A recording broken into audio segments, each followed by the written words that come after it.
श्रीमद् भागवत गीता में भगवान श्री कृष्ण के उपदेशों का वर्णन है। भगवान श्री कृष्ण ने अर्जुन के माध्यम से संसार को गीता का उपदेश दिया था। कृष्ण ने अर्जुन को गीता का पाठ तब पढ़ाया था जब उनके कदम महाभारत युद्ध की युद्ध भूमि में डगमगाने लगे थे। श्री कृष्ण के उपदेशों को सुनकर अर्जुन अपने लक्ष्य को पूरा करने की ओर अग्रसर हुए। कहा जाता है कि गीता में जीवन की हर एक परेशानी का हल मिल जाता है। गीता में कही गई श्री कृष्ण की बातें आज भी जीवन में आगे बढ़ते रहने की प्रेरणा देती हैं। ऐसे में किसी भी परेशानी का हल पाने और जीवन में सफलता पाने के लिए गीता की कुछ बातों का ध्यान रखना चाहिए। माना जाता है कि जो भी व्यक्ति गीता की इन 5 बातों का जीवन में अनुसरण कर लेता है वह हर काम में जरूर विजय हासिल कर लेता है। ये रहे गीता के अनमोल उपदेश जो जीवन को नई राह दिखाते हैं। फल की इच्छा छोड़ कर्म पर ध्यान देना चाहिए।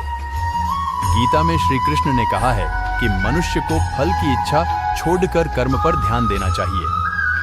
मनुष्य जैसा कर्म करता है उसे फल भी उसी के अनुरूप मिलता है। इसलिए व्यक्ति को अच्छे कर्म करते रहना चाहिए। स्वयं का आकलन श्री कृष्ण के अनुसार व्यक्ति को खुद से बेहतर कोई नहीं जान सकता, इसलिए स्वयं का आकलन करना बेहद जरूरी है।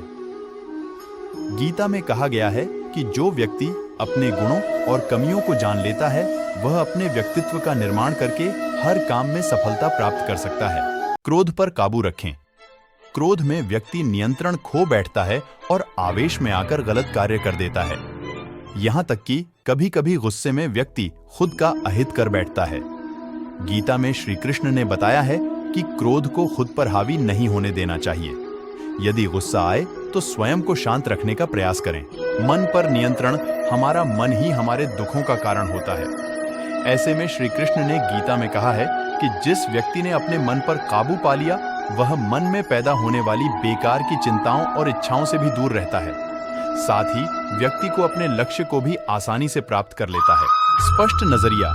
गीता के अनुसार व्यक्ति को संदेह या संशय का स्थिति में नहीं रहना चाहिए। जो लोग संशय का स्थिति में रहते हैं उनका भला नहीं हो सकता है। जीवन में स्पष्ट नजरिया होना चाहिए।